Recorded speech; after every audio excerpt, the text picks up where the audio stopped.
I'm Mark Bouris, and this is Straight Talk. And they would have probably thought with the change 2 minutes to go, why is he changing the goalkeeper? What's he doing? Said to Andrew Redmayne, this is your turn. This is your time. Go out there and do it for Australia. Whichever way the brain is going, the rest will follow. It's all on this for Peru. And Redmayne makes the save. It's a save that means the world to Australia. Graham Arnold is known as a hard bastard. He's established himself as one of Australia's most esteemed football managers. I understand media. They got to create headlines. And these days, it's not a good headline. I'm happy to take all the brunt of all the shit as long as they leave the players alone. He is now facing his biggest challenge yet. It's not written in stone that France will beat Australia at the World Cup. People call it the group of death. Every group's hard. Every group's tough. But I call it the group of dreams. From the first minute to the last, we will give everything that we've got.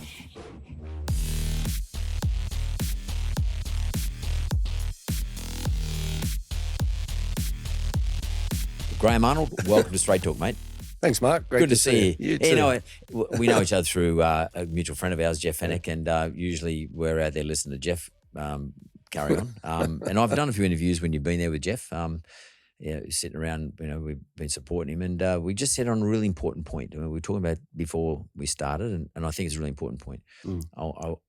Is there, do you think in your mind, an issue in sport in Australia, and particularly in your sport, that's football, whereby there's a sense of entitlement or there's not that hunger that used to exist? I hate saying it back in our day. Like, take Jeff, for example, the Murray from Waller. Exactly. I think, if you look at the old generation and you look at probably the greatest boxers in the world and sportsmen, they've come from hard times. You look at Mike Tyson, you look at all those great, again, different sports. Messi, Maradona, Pele, all of them grew up in slums or they grew up the hard way. And, it's probably, myself, I grew up, in Sylvania, great place. Don't get me wrong. Sylvania or Sylvania Waters? They're different. Yeah, okay. Exactly. Because my mum and dad moved from Punchbowl to Sylvania. Yeah. We lived in a place called Evelyn Street. Yeah, that was near close to me. Yeah, and it's not the same as Sylvania Waters. That was 100 metres away from where I lived. Sylvania Waters was fancy. Yeah. And Sylvania was still old fibro joints and timber joints. And we lived in my grandmother's garage because my parents, my dad was a cab driver and an alcoholic, and my mother didn't work at that time, and she was ill.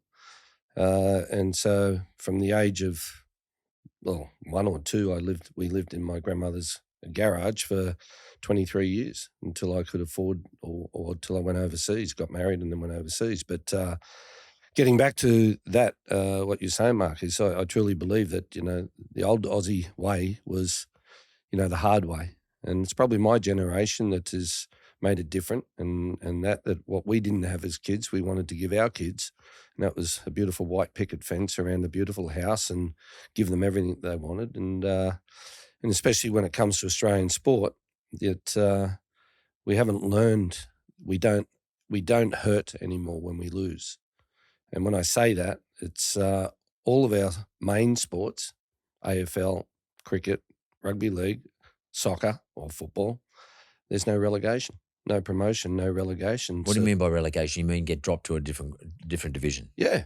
And, if all the boys that are overseas, like, for example, the Socceroos boys, they sign contracts that if they get relegated, their salary gets cut by 50%. They get win bonuses. Like these days here in Australia, and especially in football, there's no win bonuses. You get paid a certain amount of money just to turn up, to sit up in the grandstand or be on the field. So it's got to be the individual's, commitment, desire to get out there and fulfill their dreams, that they want to get out on the pitch and do it and win it. And you've got to find ways to motivate this different generation. So, well, let's go back to say, let's pick on someone like Fenech. I mean, he's a boxer, of course, but, the great soccer players, the great rugby league players, rugby union players, whoever, great sportsmen generally, Dawn Fraser, for example, as swimmers, they're obviously committed, like a lot of great sports people are committed today. But what was the difference? It's more than commitment. It's more than desire. Is it need? Need and will. I think that, I think if Jeff if he didn't do what he did, Johnny Lewis grabbed him and took him to the gym in Newtown and started training him, he would have ended up in jail or, Probably. yeah. And it's sad to hear or say, but that changed his life. And, those people that become superstars from that, in those days, there was no social media. There was like, I remember black and white TV. I don't know if you still I do. sure do. Yeah, black and white TV, and there was only 5 stations, And they closed at 10:30 at night. yeah, exactly. yeah, turn it off. Sunday night was a good night. Yeah. It was when I was a kid. It was Sunday night, 6:30 p.m. It was Disneyland. Yeah, And they used to have there was a bloke. It was a little Friar Tuck used to go into the stairs, and he was the McWilliams guy, and he advertised McWilliams Sherry or something. Yeah. But I think one of the biggest losses that football has had is backyard football, Right. which is, there was no computers to sit in front of, no Xbox to play on the TV and all that type of stuff. That in the old days, straight after school, like you didn't know what time it was. Mum used to say, or Dad, be home by dark. Yeah. And straight after school, what did you do? You went and played cricket or rugby league or football with your mates in the backyard. And I was playing probably those days in the backyard with my brother who's 4.5 years older than me and his mates. And it's fun. And these days, kids don't do that. They're more inclined to have to pay to go to academies, have to pay to do what they've got to do rather than doing it free will and with a lot of enjoyment. And there's a lot more emphasis on parents today taking kids to organised sport. So, that means mum or dad or somebody's got to be able to pick up little Graham from school and take him along to some other sort of organised arrangement, and parents are much more busy today. A lot of times both parents work. So that makes it more difficult. Therefore, it's easier for the parents just to say, listen, little Graham, you go off and, get on your iPad and play games and stuff like that. Because I agree. I remember my mum used to say, get home, I go out and play. And as soon as it was dark, Mum used to get on the little porch we had there and yell out, Mark, come home for dinner. Yeah, and it was dark and I'd sprint home. Yeah, and that was my life. And because I didn't have any choices. So are you saying then sportsmen today aren't as maybe as skilled either because they haven't sort of lived that sort of life where they've had to practice with the kids in the street and a whole lot of random people, play games of touch or soccer or whatever it is. But are you and cricket? Playing French cricket, playing with the wicket. The wicket stumps. The stumps. I mean, are you saying that? Yeah. Look, I think that in my sport, I think in junior level, the sport's become so much more rigid. It's not flexible. The kids these days are told to play a certain way. And the old days, you just played and you got your strengths and you had weaknesses. But, you weren't told pass a ball from A to B, B to C. You played what you saw. Yeah. What's in front of you? Yeah. What's in front of you. And I think that was with all sports. And that was because of the way you were developed as a kid in those days was in the backyard. And a lot is focused on kids these days. I remember, I'd play soccer in winter, I'd play cricket in summer, and do little athletics. Yeah. And I was playing all sports. These days, it's one sport in a lot of ways. It's not, cricket was a great thing for me with football because of the hand-eye coordination instead of the foot-eye coordination in football.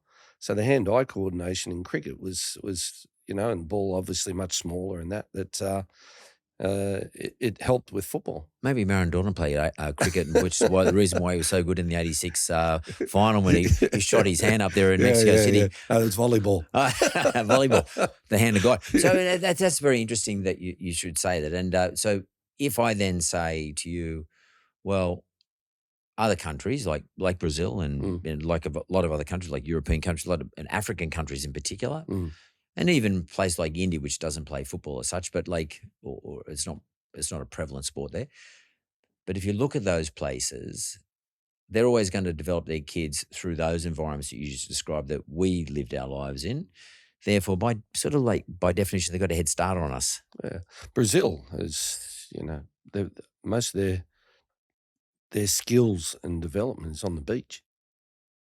They play beach football. Yeah. Indoor football. And, so I think what I'm trying to say is that, more fun, more five-a-sides, more, small games. Are we on the back foot then? And enjoy it. Well, I think in our sport, we don't play enough football when it comes to that. The kids, a lot has become too rigid, with the academies and with SAP, skills acquisition and things like that, where it's, the kids these days, should be able to have more fun. So is it sort of textbook style is what you're saying? Yeah. Yeah, I think, again, I only can really speak for my sport, but I love rugby league. I watch rugby league every week and that, and, you see how rigid some of the players are. I remember the old days where Stevie Mortimer used to chip it over the top and run in behind. Chance his hand. Yeah, exactly. And it's like these days everything is so regimented and everyone sort of seems to play the same. And then it gets down to the mental aspect of who wants it more. If that's the case then, Graham, then you must have to ask yourself this question all the time. Sure, we get into the World Cup. We qualify for Qatar. You beat Peru, you win that last game. That's elation. That's probably relief as well as much as anything. But we're not going to win it then. Or how do you get your mindset in a right mindset when you say, well, shit, I'm playing against these Mexicans and Brazilians and Argentinians and French and whatever, who, are probably bringing people out of African places that the French control. How do you get your mindset right, so you can get the mindset of the players right when you think of yourself this sort of thought, and we are on the back foot a little bit because we don't start at the same age group. We live a much more structured life. Yeah, but you can't think about being on the back foot. I did at the Olympics, and I removed the name of Argentina, because as soon as you say Argentina, if I said to you about Argentinian football, who do you think of straight away? Maradona. Exactly. Or Messi.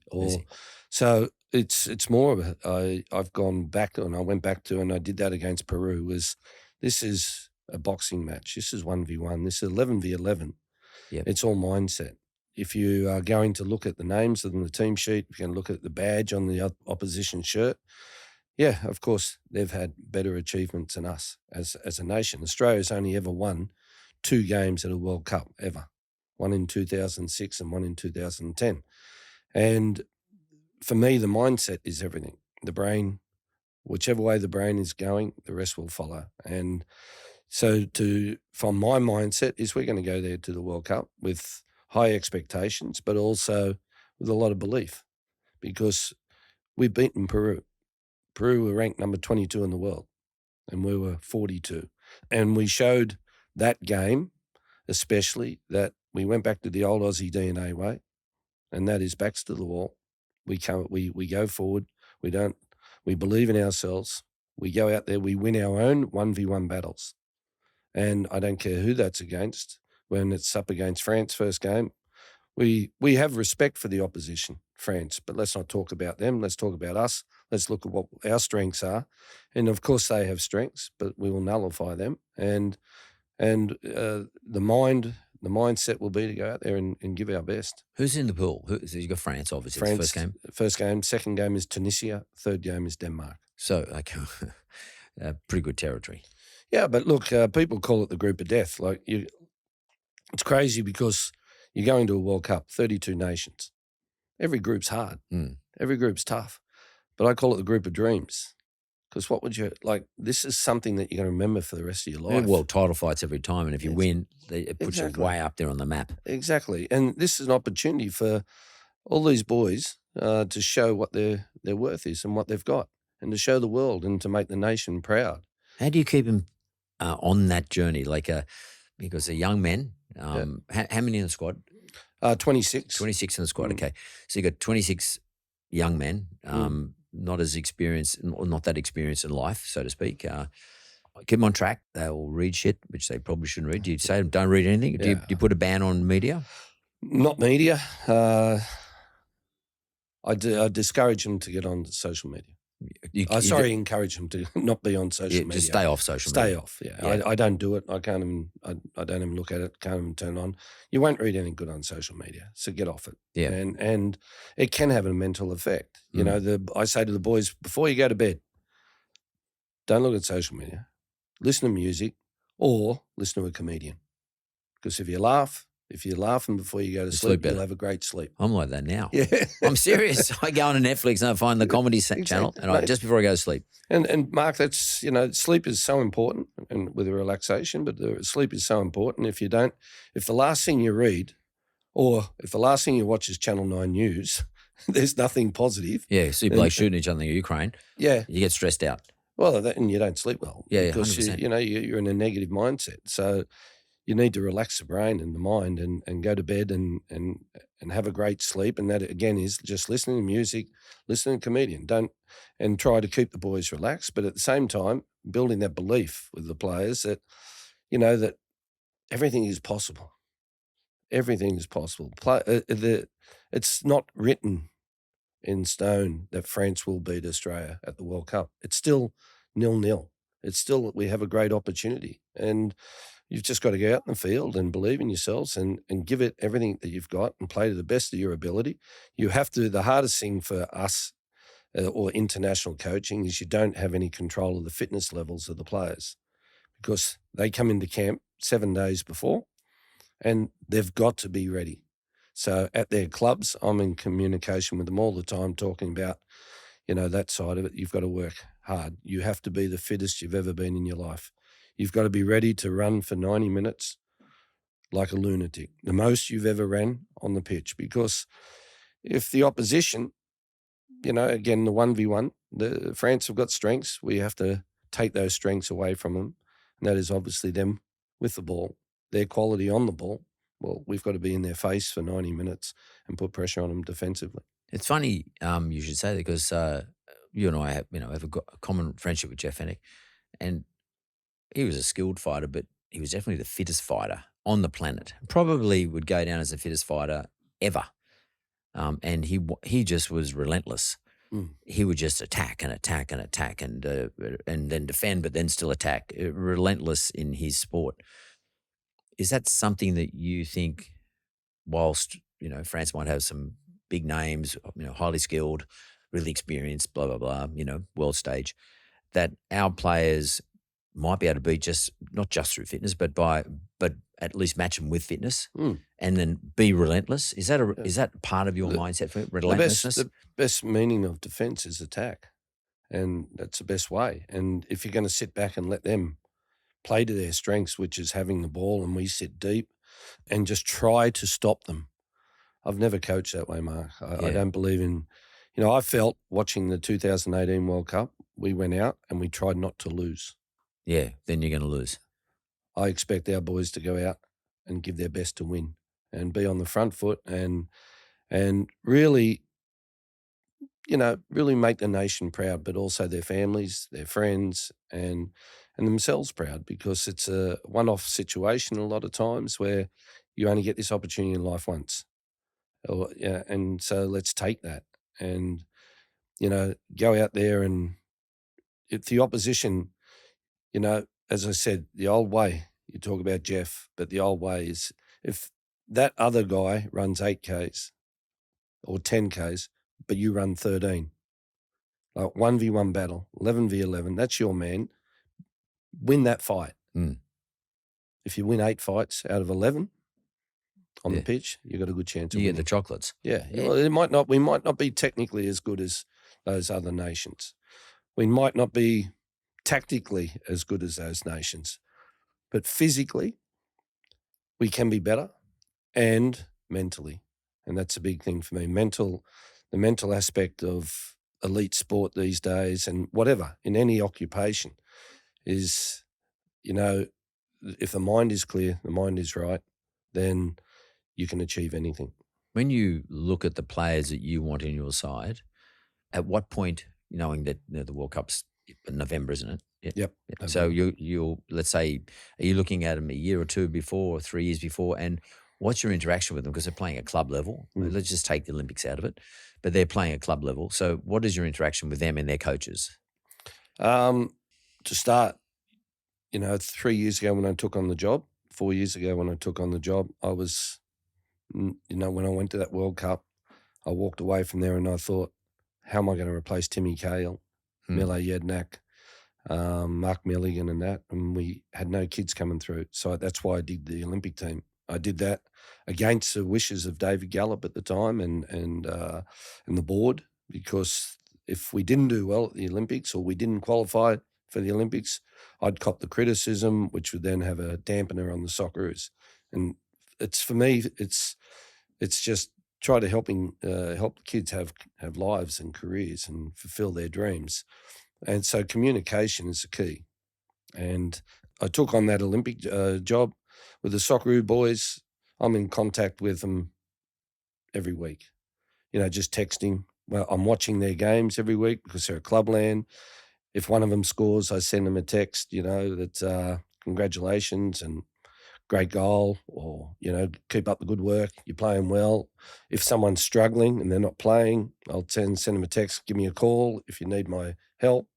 And I speak to them again every week to keep them going mentally, because communication's the key. And professional football these days is, and sport, I suppose, but on my side, I can talk about football.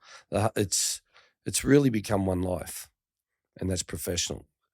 The old days, you had two lives, professional and personal. And a lot of times now, the personal life's gone. These guys can't go out to a restaurant and have a beer, or to a pub, or just have one or two beers. You put one beer in front of a player these days and they sit there and they're at a pub, someone takes a photo, social media. He's a drunk. All of a sudden he's an alcoholic. Yeah. And he's got drinking issues. That goes straight back to the club, the coach and questions. So a lot of it is they're locked down. They're stuck at home. They don't get a chance to go and have fun outside. So what are you doing mentally to replace that if you can't go and do that? And, I say to the boys, go and play golf. Go fishing. Have a hobby. You've got to let the brain relax. You're sitting at home, probably just staring at four walls, beating yourself up, and it's not going to do you any good.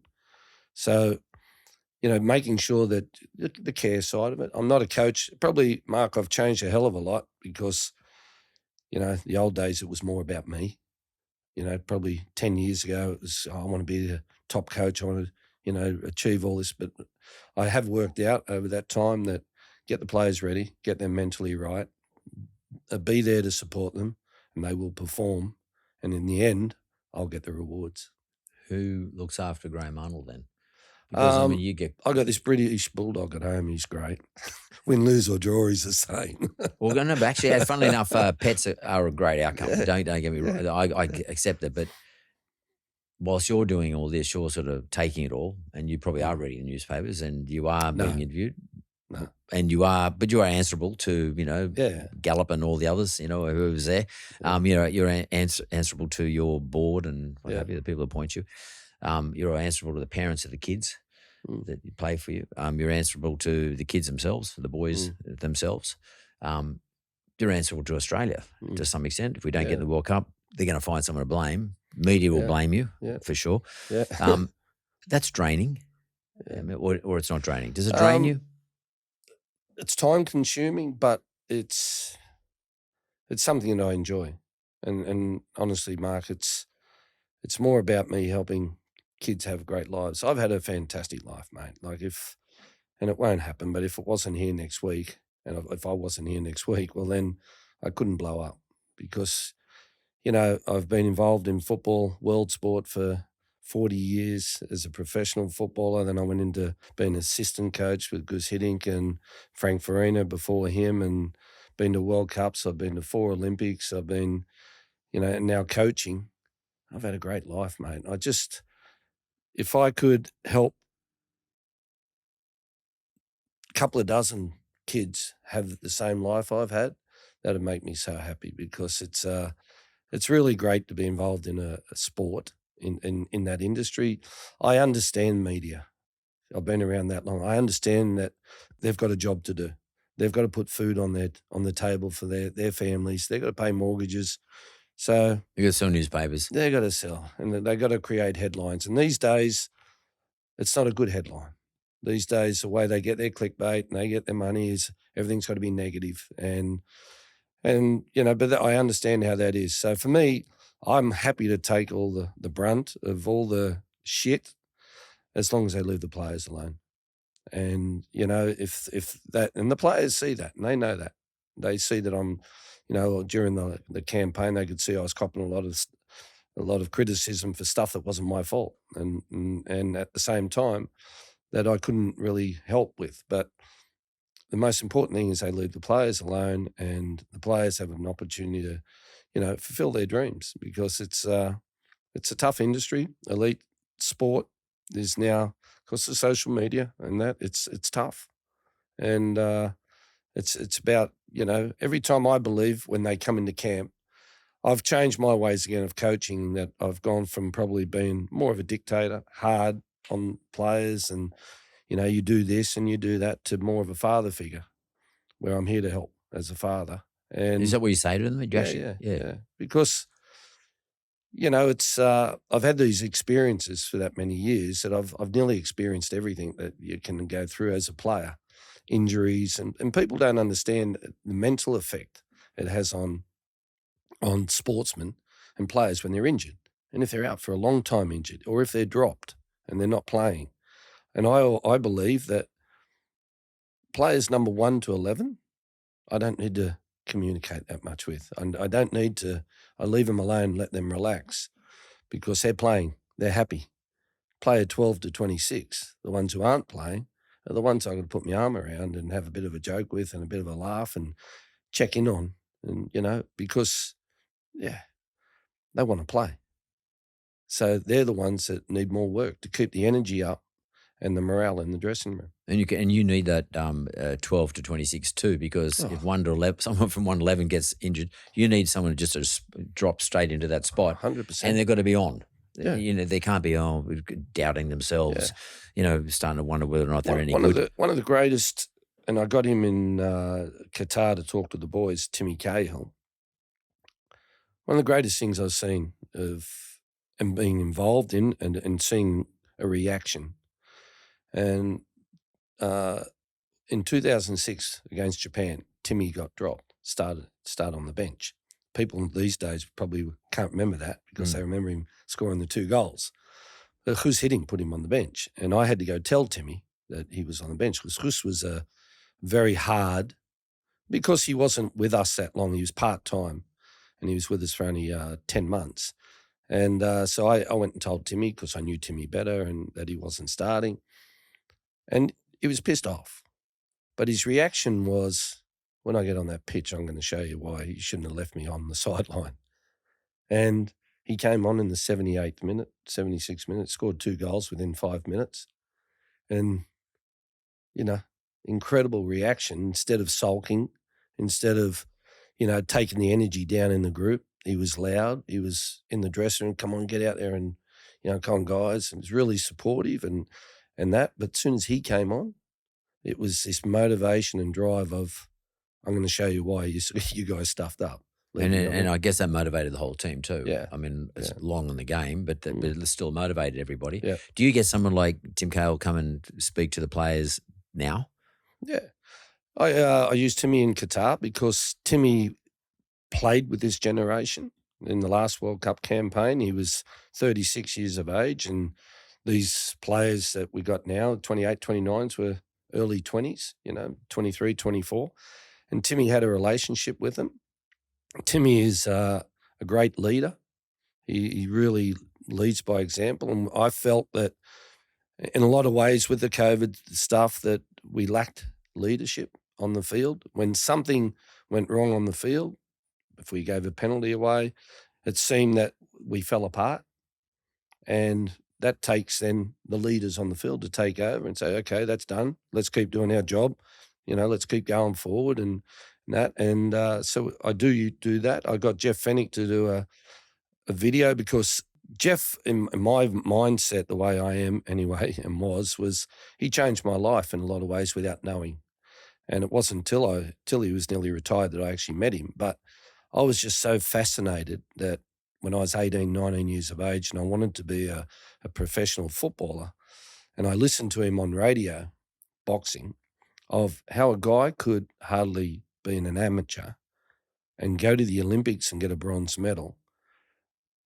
And then after he came back from the Olympics, went straight into professional boxing, and 6 to 8 fights later, he's a world champion.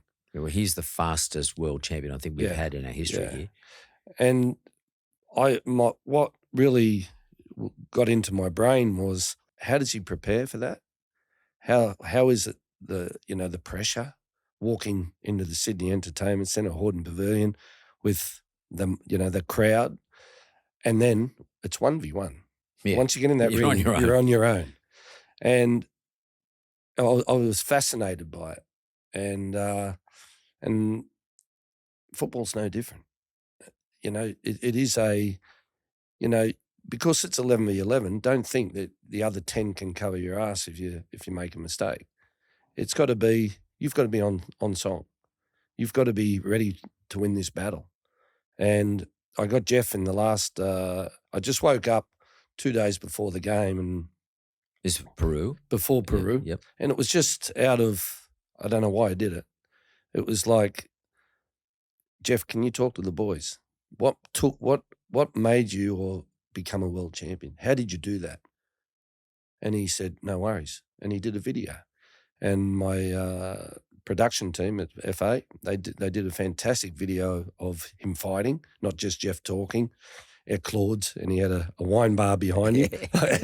I had to delete the wine bar and smoke it out. And he loves his wine. His wine rack, sorry. Yeah, he loves his wine. Yeah. Downstairs. Yeah. And I think that resonated with the players really well, because I don't think a lot of them knew who he was. Yeah, that's true. They probably wouldn't. With his generation, but with the wording of the commentators, no one gave Jeff Fenech a chance. Yeah. And he was Samat Payakaroon, and he knocked him out, and then, and I think that resonated with the players. Were you at the Hordern? No, that was Samat Payakaroon, was the one in the Sydney Entertainment Centre. The Entertainment Centre, yeah. It's Singaki. I was at that fight. Yeah, I wasn't there. I remember paid like $10 for a seat because it was the cheapest ones you can buy. And then when I got there was a bloody post and big pole thing in front of me. I couldn't see it. Now I know why. There was a cheaper seat in the joint. Yeah. I kept bumping the bloke next to me. It's you just said something about leadership, and I mean, I'm an avid rugby league follower, and I see this when you're under the pump, something goes wrong. Or it's not going to the game plan. You have a game plan, maybe, run a real strong game up the middle. For example, there could be your game plan, and just keep the power game going. And you just mentioned earlier about, sort of terrorising the opposition with attack. Let's say that's your game plan, but they score early. What do you say to your leaders to do in those circumstances in terms of what they should then tell the rest of the team? Okay, guys, just calm down. It's okay. Let's get on with the game plan. Because everything can fall out the window at that point, and then you drop your lollies and you end up getting beaten by a larger score. I think leadership is it's more about leaders step up in the bad times. Leaders are great when things are going good. It's more about stepping up when things don't go right. So what do you expect your leaders, you'd have a leadership group in your squad. Yeah. What do you say to them about this? What would you say to them in terms of leadership? Well, first, I don't put the negative thoughts in their brain that will go behind 1-0 or things like that, but it's more about, a lot of players these days with the new generation, they're quiet, they're followers. They will do as they're looking for actions, or they're looking for someone with words. So there's different type of leaders. Say, for example, Aaron Moy doesn't say boo. So he leads by action. So I'll say to Aaron, mate, the more you run, the more you chase. When the boys see you tackle and see you physically do something, the effect it has on the rest of the team is huge. Matty Ryan in goals, so one of the leaders, it's what you're saying. Don't blast the boys. Point him in the right direction. Because he's standing there in the goal mouth and he's telling him what's going on. He can see the defensive holes. He can see the whole thing. Yeah. So the leadership, the leaders, it's more about, them leading by their example, but also what they're saying verbally to the players. Because if you're going to smash someone, the follower doesn't take a smashing. Yeah. It'll hurt him. So pick him up, encourage. If we go down 1-0, so for example, what you said, just forget it, get on with things and leave that to me to change a game plan if required. So me mentally, and also I write it on a sheet of paper because it's easier for me, but I have to have plan A, B, C and D ready. And if plan A is not working because the opposition's come out and changed the way they're going to play, we have to adapt tactically. But mentally, the most important thing is that you're ready and that no matter what happens, it's a setback, yes, but we go forward and we keep going because don't lay down. Don't let the opposition take control. And because when they do, they'll keep going. Is a good example of plan B or C or D, whichever one it might be, is when you change the goalies in the shootout? Yeah. And that was prearranged? Did they know that might happen? No, that Was it prearranged in your mind? we planned penalty shootout. So Mark, if I have plan A, that's our team starting. I don't play games with the boys like where they're guessing if they're going to play or not. Yeah. Because when I played myself, I used to sleep better the night before if I knew I was starting or if I was on the bench. Yep. And what my job was. Instead, some coaches will change, play games and at training and keep changing players around. So the players are always guessing in their mind. It creates anxiety. Yeah, and I think it creates as well, some confusion on the players as well because it's by surprise and they see their name on the team sheet now before they go, now I'm playing. Like, what was my job? What do you want me to do? Where I make it clear straight away. And we practice plan A, B, and C. Even if it's for 5 minutes, plan B. Okay, this isn't working. We'll do this. Plan C, we're down 1-0. Right, we'll go with 2 strikers and we'll change it. And I'll take someone off. And then we practice the penalty shootout in terms of us scoring. What about defending, though? With the penalty shootout against, Matty Ryan had no idea. Right. Penalty shootout. So I've got a great goalkeeper coach, John Crawley, who analyses the opposition, all their penalty takers. Right. So we knew where he was going to go. Where the penalty takers for them were going to shoot. Yes, they can change on the night, but and he stands on the sideline and when that penalty shootout, he has signals to the goalkeeper. So our goalkeeper, Andrew Redmayne, looks across and John Crawley's there with left arm up high. That means the penalty taker's going to kick it to you high to the left or middle or down low and same on the right side or straight down the middle. So the homework and the planning's been done and planning's the key. In anything, if you're just going to do it off the cuff, it's just like building a house. You've got to put plans in. You've got to build a house to a plan. It's the same with football. You have to plan for every occasion. And we did our homework on Peru. But getting back to Matty Ryan, he had no idea. Now, because if I had told Matty beforehand, mate, listen, if we get to a penalty shootout, I'm going to take you off. How do you think he would have felt, right, for the whole 118 minutes that he played? It would have been in the back of his brain. Especially in the last 10 minutes when you know that there's going to be a shootout, more than likely going to happen. Yeah, exactly. And it would be in the back of his brain.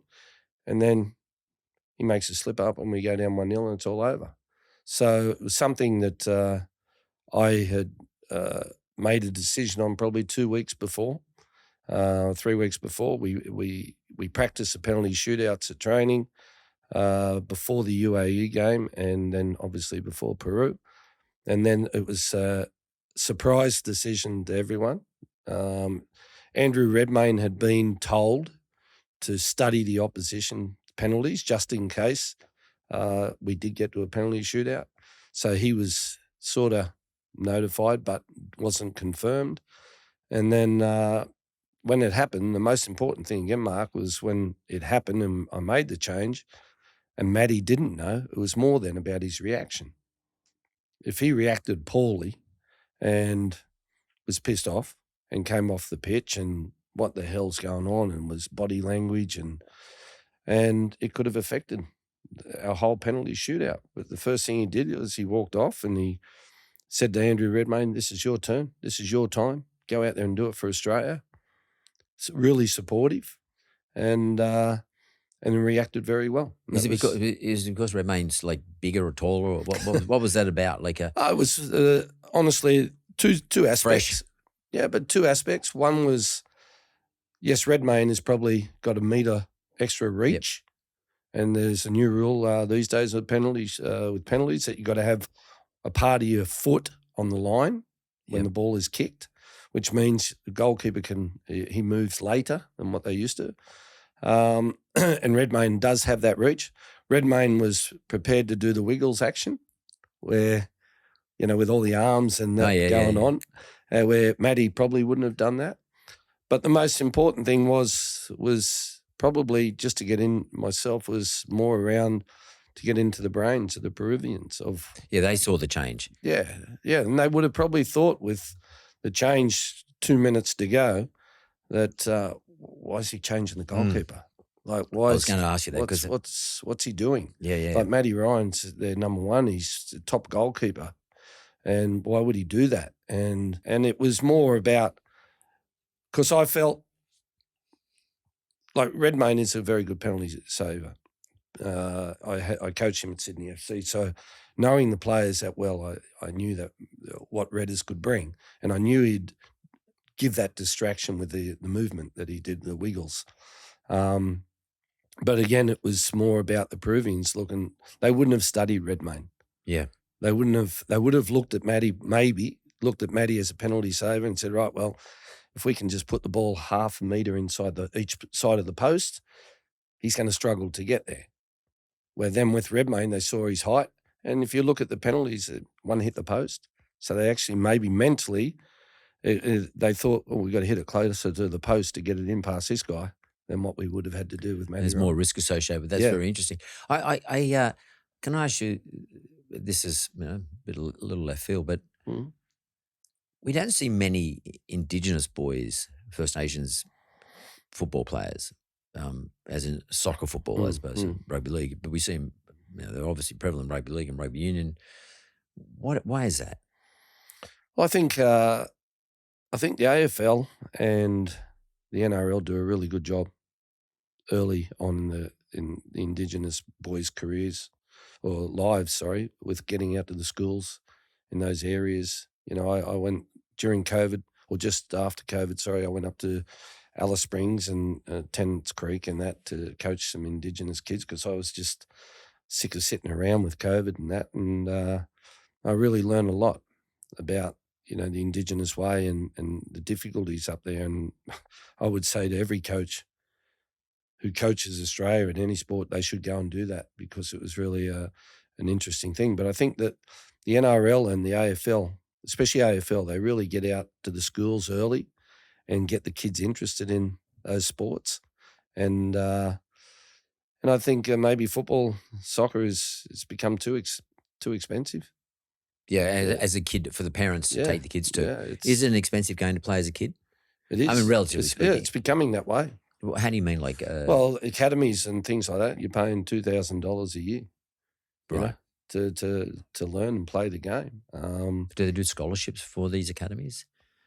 Yes. Do academies? Yeah. Or do the football associations put like an Indigenous boy, for example, into an academy and pay for it all? No, they don't do that. No, not at all. And if I had a lot more money and if I was able to, the thing that I'd love to do before I do finish up is run try and get the government to help, but also like to run an academy for the Indigenous kids of like the AIS used to be, where they can live in, they go to school, they train football for the underprivileged because it's probably like tennis used to be, where you had to be wealthy to play tennis. Is that right?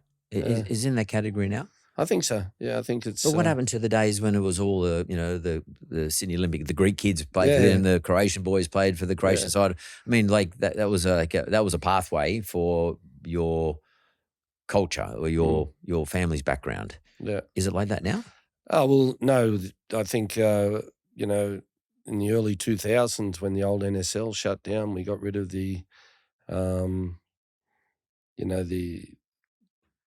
all the clubs with different nationalities, of Sydney, Croatia, Sydney Olympic, and all that type of stuff, where it's now more Australian clubs. The Croatians. I played for Sydney, Croatia for 8 years. It was like a religion to them. It was totally. Yeah, and Sydney Olympic, but we went away of having an A League with Australian-based clubs, and everyone was Australian, and but those clubs still are there. Yeah. But obviously, again, the next generations were brought up as Australians more than Croatians or Greeks. That's probably right too. For them too, by the way, it was a way for them to shine for their community. It was a bit messy because there were a lot of flares and stuff going off. I sort of remember it quite well. But at the same time, it was not a rite of passage. Like, you didn't have any right to do it. It wasn't an entitlement. It wasn't for wealthy people. It was not for wealthy people. Anyone could play. Yeah. And people like yourself. You got a shot at it. Kid grew up in a garage. Yeah. And, exactly. You got a shot at it. Yeah. And but today you'd probably struggle. Look. 100%. You'd love to run as I said, something for the underprivileged, because there's plenty of parents out there and kids out there that can't afford it these days. Yeah, and I think they're not the only talent pool in the country, but they are a talent pool in the country which we're probably not addressing. Mm. And so, who makes these decisions? Is it? I don't really want to get in any trouble or anything, but who makes these calls? Look, Football Australia are working hard on the Indigenous at this moment, and that's why they sent me I went up to Alice Springs and that, because there's a scout around sort of thing. Yeah. And you've got the Moretti Foundation that was there before, with the Indigenous kids, and as I said, it's just an area that needs to get better, and the Indigenous have so much natural talent. Oh my God. Unbelievable. Natural talent. And again, you look back at boxing, and again, rugby league in the old days, the best players were the ones who played off the cuff. Yeah. And they were the Indigenous players. And in football, we haven't really had that many come through. Jade North, Davey Williams, Harry Williams years ago. But no doubt, again, it's more around the AFL, and that do a really good job to get out there and get them involved at an early age. Is the Soccer Federation or the Football Federation in Australia, who looks after juniors, are you suggesting that they're probably got too much on their plate and they're not actually getting into the schools? Because I'm getting told, because I'm on the board of Sydney Roosters and been there for 20 odd years, and we're getting told that we're unable to recruit kids in the eastern suburbs because the local schools here would prefer to play football, soccer, okay, and therefore we're finding we can't recruit anybody into our juniors as a result of that. I think the world game of football, and I think parents want their kids to play soccer when they're young. Yeah, and I think it's probably the best sport to play when you're young, because you can go into rugby union, rugby league, or AFL later in life. Yeah, with the soccer skills. I think Andrew Johnson or Brad Fittler, he used to play football, and they're all, I got so many texts after the Peru game from rugby league, ex-rugby league players, yeah. And they are, Football Australia is getting better and better at it. And you've got the private schools, that also now are getting a lot of football as well. And they're getting out and about with it. But in those areas where the Indigenous are, it's a lot harder to get it, but it takes a lot more work, and Football Australia are working on that at the moment. You come from a background of non-elitism, and growing up as you're a non-elite. Yeah. Let's call it. And you're sort of swan around, and you're the coach of the Australian side. You've been assistant coach. You've got a sort of background of being at the highest level. So when I say you swan around, you hang out with the elite people, because you have to. That's by definition. You have to see these people. But at the same time, you come from a different environment.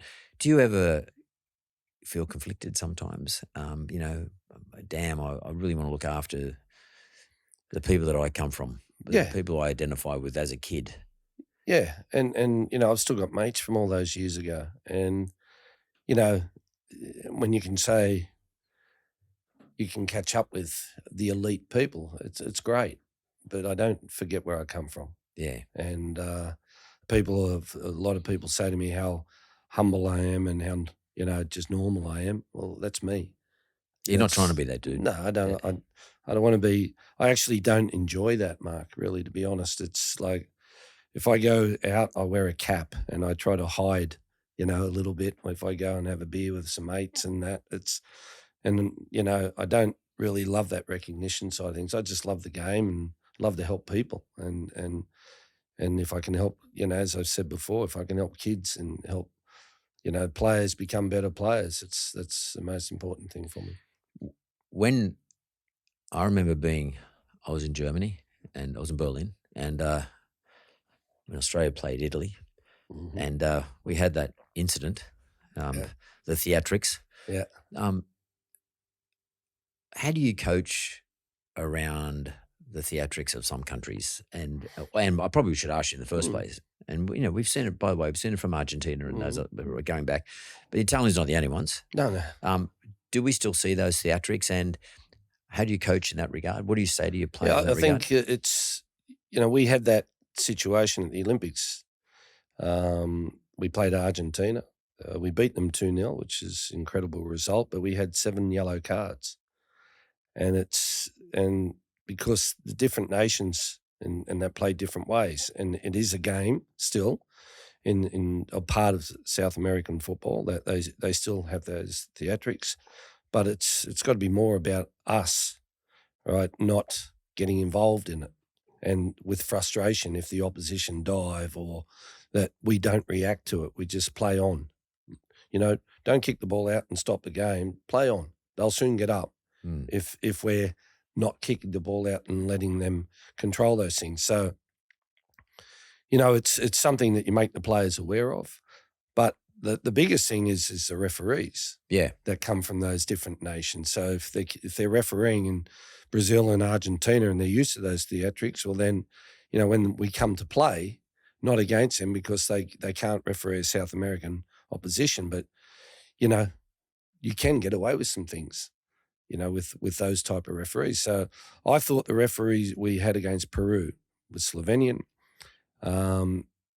East European was outstanding because the Peruvians were doing it.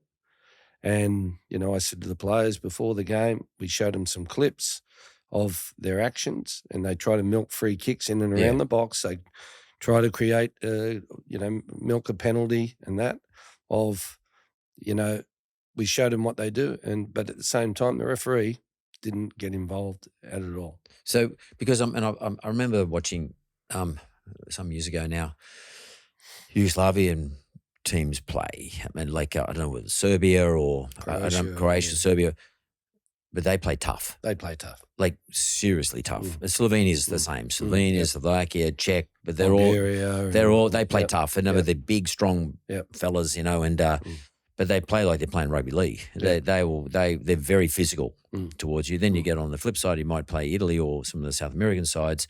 They play that other style of football.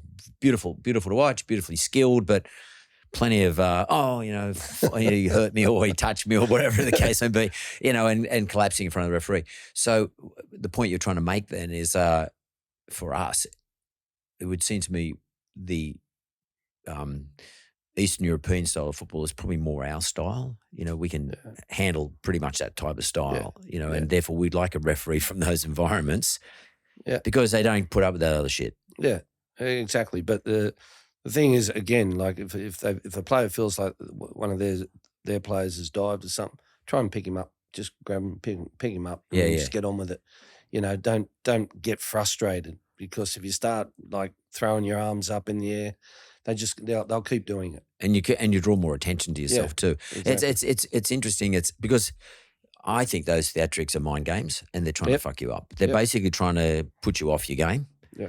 And when you're sitting in the shelter, on the sideline there, what do you do? Like, what does Graham Arnold do? Does he get animated? Do you jump up and down? Are you yelling or are you sending messages out? I mean, what are you doing? Yeah, no, it's if anything, just yelling out, get on with it, like leave it alone, get on, forget it. Because if I'm throwing my arms up in the air and carrying on, the players will see that, and all that's going to do is send a wrong message to the players. Well, if he's doing it, we do it. Yeah. You know, and as I said, they just need to focus on their job.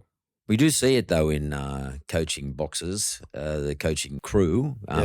Something, not you, but other coaches really get quite animated about stuff, and particularly in more the sort of counter games. They get fairly animated. Do you think that players on the field, that's a bad message to send to them? Yeah, look, 100%, because again, it's leadership, and if the leader and the person who's building the culture within the dressing room and the team is losing it, then the players are just going to look at it and say, well, okay, well, if he's doing it, it's okay for me. It's okay, for me. And I do a lot of laps of the box. I walk up and down. I don't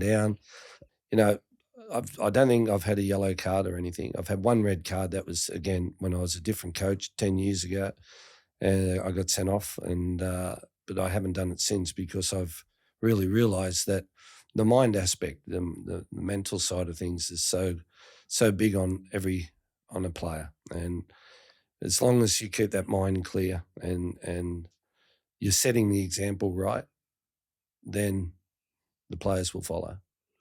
Well, you've got how many days between here and the France game? You like 2 months, 3 months? Yeah, about actually 2.5 months. 2.5 months. Yeah. And I guess there's a little bit, obviously there's always a bit of work to do, but are you the sort of coach who says, I'm not going out there to win the World Cup, but let's just win the first game. And then one game at a time. One game at a time. Yep. Is that how it works? Yep. And you get that into their heads? That's why I believe we're going to do something amazing against France, because the French won't be looking at us. They're already looking at the semi-finals. Yeah, 100%. And they're looking at the semi-finals and we will take one game at a time, and from the first minute to the last, we will give everything that we've got. And as I said, it's the Socceroos have only ever won 2 games ever at a World Cup. We made the last 16 in 2006. And as you said, Mark, one game at a time, and let's go out there and give it our best shot for every game. And you're looking forward to the venues? Oh, mate, they're amazing. Are they? They are amazing. And this is going to be a unique World Cup in terms of the distance that the fans will have to travel, the games. From the hotel room where we stayed last time in Qatar, you could see 5 stadiums. Wow. And it's basically half hour. So fans will be able to go and watch 3 games a day if they want. And the air-conditioned stadiums are incredible. It can be 40-odd degrees outside, but you go in the air-conditioned stadium, it's 20 degrees.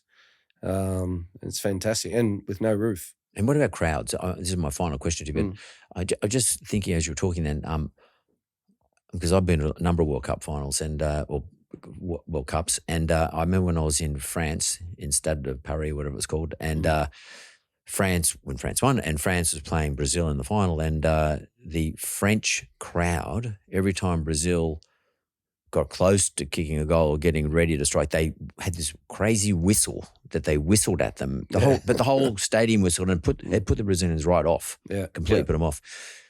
Will you have any strategies around the crowds in this World Cup? Do you think the crowds can be a problem? I think we've got used to playing away from home. We played 16 out of 20 World Cup qualifiers away from home. We've got used to playing in empty stadiums. During COVID? Yeah. Yeah. And, the Peru game, we only had about 200 fans there. And wow. They had 12, 13,000. So the boys, that can inspire you as well. Send them home sad, send them home unhappy, the French or Tunisia or that. But, I think the stadium, I think there'll be a lot of neutral fans as well that are just going to watch games. Yeah. But as I said, the stadiums are fantastic. The atmosphere will be incredible. And, it's exciting. Well, for me, one of the great things, apart from having the opportunity to talk to you, but one of the great things for me for this World Cup is that I think our guys are going to be battle hard based on what they've had to do to get there. particularly, I get it, the qualification process, I understand, but COVID, locked away, coach being locked away, hanging out with each other, probably built up really good relationships with each other. It's sort of like, it's a bit like that 300 movie in Thermopylae where they took on the, however many thousands or millions of Persians are supposed to have taken it. I feel like this is Aussie underdogs. Yeah. You said it before, DNA. Mate, as I said, when I took over in 2018, it was, where am I going to get the players from? And I don't want to talk about COVID anymore and, how difficult it was to get through. I look at the positives from that, and that was not me testing positive, but the positives of it was, okay, we got locked down in every country in the world that we went and played, and it helped build the culture of mateship and family because the boys were stuck on one floor. We had one social room. They just couldn't go and hang out with family and all. They had to hang with each other, and they had to find. They played table tennis and they did all that stuff and they built this morale. I had to, because of, again, COVID, I had to use 45 players to get through the campaign, just to get through it. And it's helped build depth. It's created depth. It's given more kids and more players the opportunity. So today, with what I'm saying about when I took over in 2018, I didn't know where I was getting the players from. I now have a list of about 60 players that I've got to get down to 26, where I'd never envisaged that would have been the case beforehand. Now, we've got some good kids coming through, and these players are like brothers. When you saw those games in the in Qatar, against UAE and Peru, and we drove the old Aussie DNA way, and that is, fight, kick, scratch, and do everything for each other. And the morale in the group of brotherhood, you cover your brother, you fight for your brother. Yep, brothers can say things to each other that you take on board and you don't hold it as a grudge. Fathers can say something down to their sons and you listen to your dad.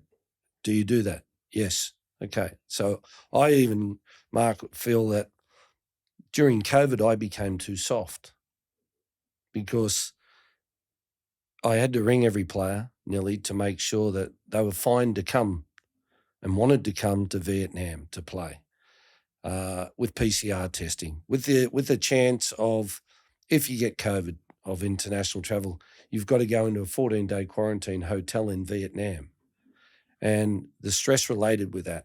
And I feel myself that I became so supportive and soft because I was trying to get everyone blessing to come.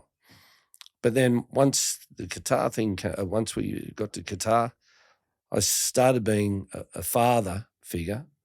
But you listen to your dad at home? They all say yes. Okay, you listen to me. Right? I'm still here as your father.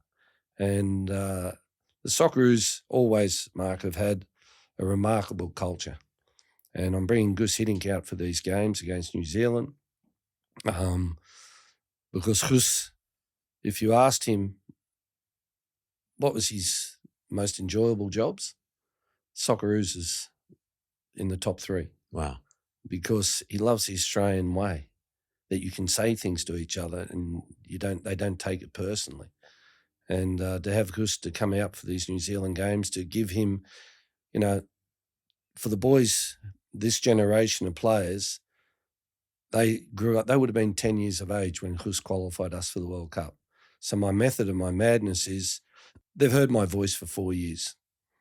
I'm not saying they're over it, but they've heard my voice for 4 years. To have Gus stand in front of them and say to them pretty much what I'd be saying is this: you got one opportunity in life. You've got to be the fittest you've ever been. You've got to run to your drop. You've got to ignore the opposition's name. It's 11 v 11. Get out there and give it everything. This is your opportunity. That his voice will resonate with those players enormously. And it's an exciting time ahead. Well, Graham Arnold, I always say that you can see it in someone's eyes. And as I'm looking at your blue eyes, you've giving me a sense of confidence that you know what your trajectory is. Yep. And you know your players, you know what your plan is. And I like you're going to take it one game at a time. I like the DNA thing. I think all of Australia will be watching very closely, but I think anybody who watches this should get that level of confidence that we're going to be as prepared as possible. Yeah. And what happens, happens. Exactly. Planning is the key, Mark, and that's, as you know, it's something that I've been big on, but also yourself in whatever trade that is. And making sure that there's no distractions for the players, making sure that everything is there ready for them, that they only have to focus on one thing, and then that is going out and playing the game and being mentally fresh for that. I can't wait. Neither can I. Australia v France. Thanks, Graham. Thanks, Mark.